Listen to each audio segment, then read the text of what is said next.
దట్టమైన అడవుల మధ్యలో ఊహకు కూడా అందని ఓ ఆలయముంది తెలుసా? అక్కడో విగ్రహం. దానికి ప్రాణముందని అంటారు. దాన్ని తాకినవాళ్లు అదొక అద్భుతమని చెప్తారు. మరి ఆ అద్భుతం వెనుక ఉన్న రహస్యమేంటో తెలుసుకోవడానికి ఈరోజు మనం ఒక ప్రయాణం చేద్దాం రండి. అసలు ఒక రాయికి ప్రాణమున్నట్టు అనిపించడం సాధ్యమేనా? ఇదే మనల్ని ఇప్పుడు తొలిచేస్తున్న ప్రశ్న. నిర్జీవమైన ఒక రాయి సజీవంగా మారడం వెనుకున్న మర్మమేంటి? ఆ రహస్యాన్ని ఛేదించడానికి సిద్ధంగా ఉండండి. ఇదేదో ఒక్కరి మాట కాదు, విన్నారా? ఆ ఇష్టకామేశ్వరి దేవి ఆలయానికి వెళ్ళొచ్చిన ప్రతి ఒక్కరూ చెప్పే మాట ఇది. ఈ ఒక్క వాక్యం చాలు ఆ ఆలయంలో జరిగే అద్భుతాన్ని, అక్కడ కలిగే అనుభూతిని మన కళ్ల ముందుంచడానికి. సరే, ఈ మొత్తం రహస్యాన్ని మనం స్టెప్ బై స్టెప్ తెలుసుకుందాం. ముందుగా ఆ అద్భుతమైన విగ్రహం గురించి, ఆ తర్వాత దేవత ఎవరు, ఆమె ఎందుకు అంత ఫేమస్ అయ్యిందో చూద్దాం. అప్పుడు నల్లమల అడవిలోకి ఎంటరై ఆ ప్రమాదకరమైన ప్రయాణం చేసి ఫైనల్గా ఆ గుడిలో ఏం జరుగుతుందో తెలుసుకుందాం. ఓకే, అన్నిటికన్నా ముందుగా ఈ కథకు కేంద్ర బిందువైన ఆ దేవతెవరు, ఆమె కథేంటి, ఆమె స్వరూపం వెనుక ఉన్న అర్థమేంటి? చూడండి, ఆవిడ పేర్లోనే అసలు విషయమంతా దాగుంది. ఇష్ట అంటే మనకు ఇష్టమైనది, కామేశ్వరి అంటే కోరికలు తీర్చేది. అంటే భక్తులు మనస్ఫూర్తిగా ఏం కోరుకున్నా ఆ కోరికను తీరుస్తుంది కాబట్టే ఆ తల్లికి ఇష్టకామేశ్వరి అని పేరొచ్చింది. అమ్మవారి స్వరూపం కూడా చాలా ప్రత్యేకంగా ఉంటుంది. పార్వతీదేవి రూపంగా భావిస్తారు. 4 చేతులతో, 2 చేతుల్లో తామరముగ్గలు, ఒక చేతిలో శివలింగం, మరో చేతిలో రుద్రాక్షమాలతో ఓ చిరునవ్వుతో ధ్యానం చేస్తున్నట్టు కనిపిస్తుంది. ఈ రూపం దైవిక శక్తుల కలయికకు ప్రతీక అన్నమాట. మరి ఇంతటి మహిమగల దేవత ఎక్కడుంది? ఆ ఆలయాన్ని కనుక్కోటం అంత ఈజీ కాదండోయ్. ఎందుకంటే అది దట్టమైన అడవి నడిబొడ్డున దాగి ఉంది. శ్రీశైలం మెయిన్ టౌన్ నుంచి చూస్తే ఓ 20 కిలోమీటర్ల దూరం. అది దట్టమైన నల్లమల అడవి లోపుడన్మాట. ఈ దూరమే ఆ ఆలయాన్ని బయటి ప్రపంచం నుంచి వేరుచేసి ఒక రహస్య ప్రదేశంగా మార్చేసింది.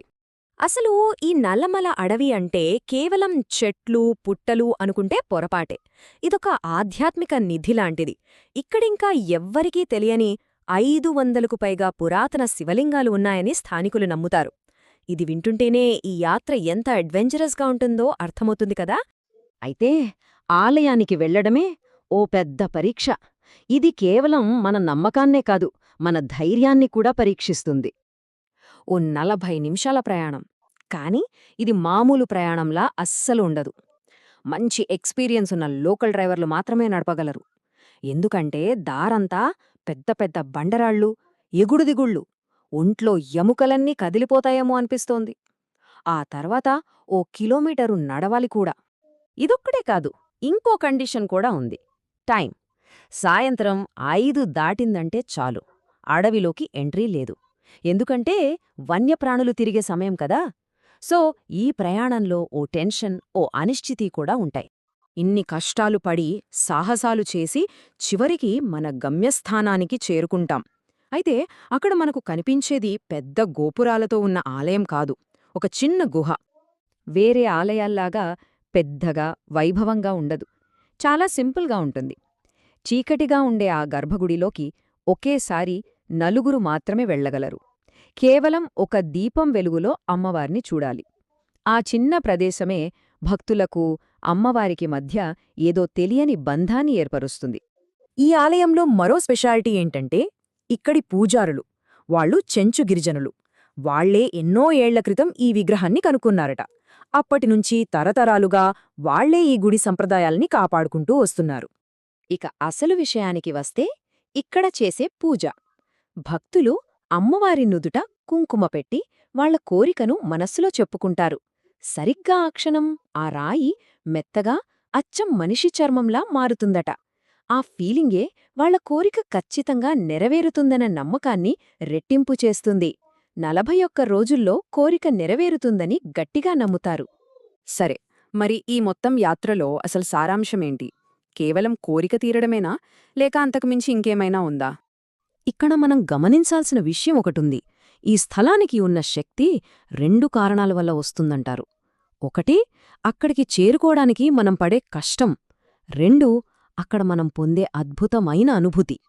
ఈ రెండు కలిసినప్పుడే అది మామూలు యాత్ర కాకుండా మనల్ని మార్చే ఒక అనుభవంగా మిగిలిపోతుంది. ఈ ప్రశ్నతోనే మనం ఈ అన్వేషణను ముగిద్దాం.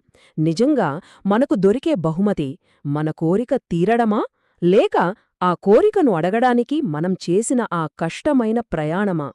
ఆలోచించండి. ఏమో, కొన్నిసార్లు గమ్యం కంటే ఆ ప్రయాణమే ఎక్కువ సంతృప్తిని ఇస్తుందేమో.